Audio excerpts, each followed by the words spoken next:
Fare bene, figura. Make a good impression. Be a sharp-dressed man. Hi, my name's Greg Story. I'm the president of Dale Carnegie Tokyo Training.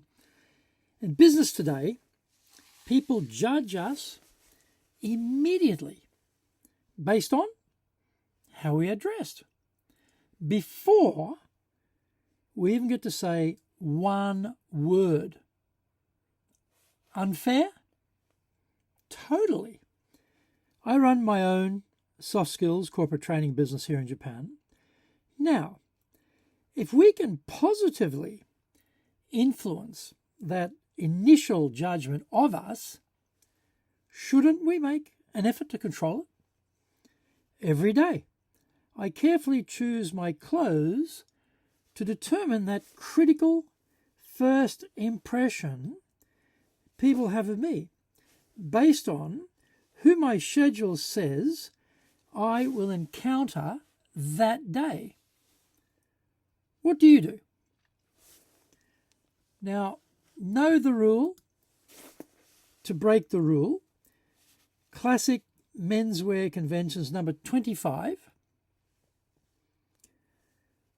Rotate your shoes and don't wear the same shoes twice in a row, so that the shoes can dry out and recover. Now, this day, I had a breakfast meeting at the French Kitchen in the Grand Hyatt Hotel in Roppongi Hills with a potential client I had met previously at an Economist Intelligence Conference Network meeting. He was a speaker, and in his talk, lamenting the problems he was facing as CEO.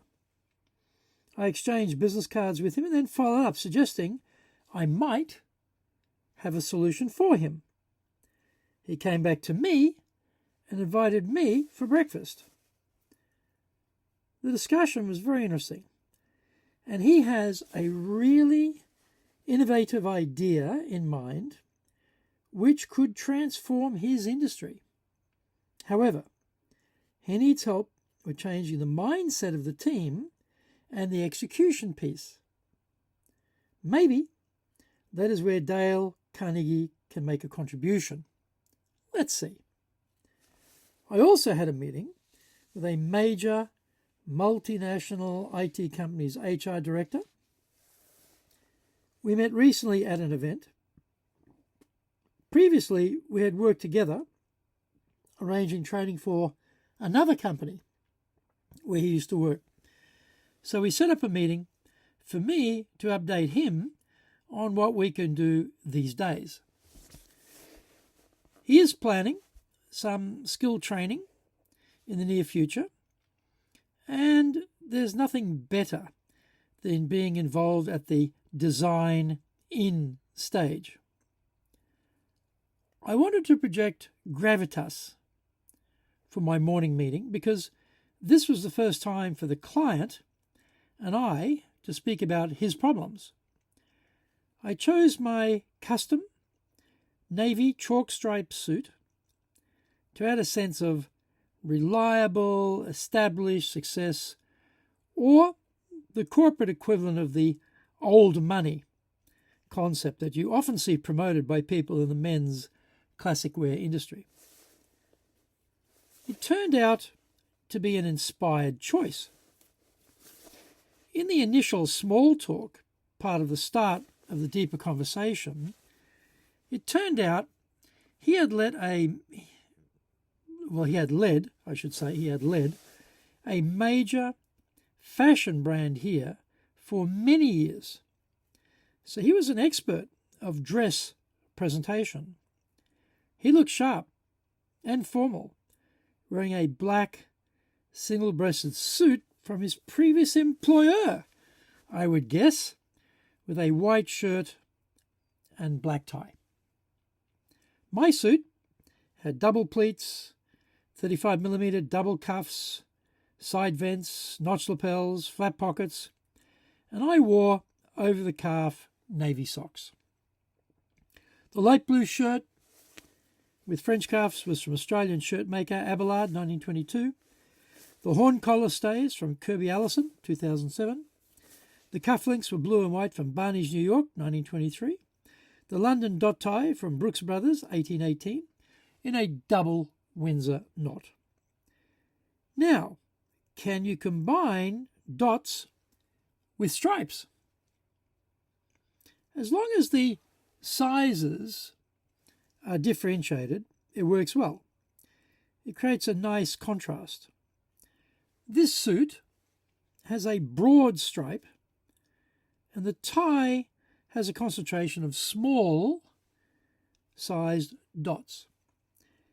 If the tie had had very large scale dots, then there would have been chaos when arranged next to the broad chalk stripe. Or, if I had the same concentration of dots, but the suit had a very narrow pinstripe, then the effect would be too competitive and would have looked too busy. The blue geometric silk pocket square with a bronze edging was from Rampley & Co. London, 2014, and I wore it in a reverse puff, held fast by my stabiliser from Cusca Fabrics, 1936.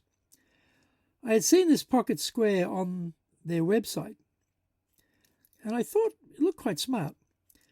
So I'd been looking for a chance to try it. I didn't get the formation right because I was using the wrong approach to the fold. So there was too much off-white and bronze and not enough geometric blue. I should have chosen a 3 peaks fold instead to bring in more blue to pick up the tie and suit. I will know what to do next time.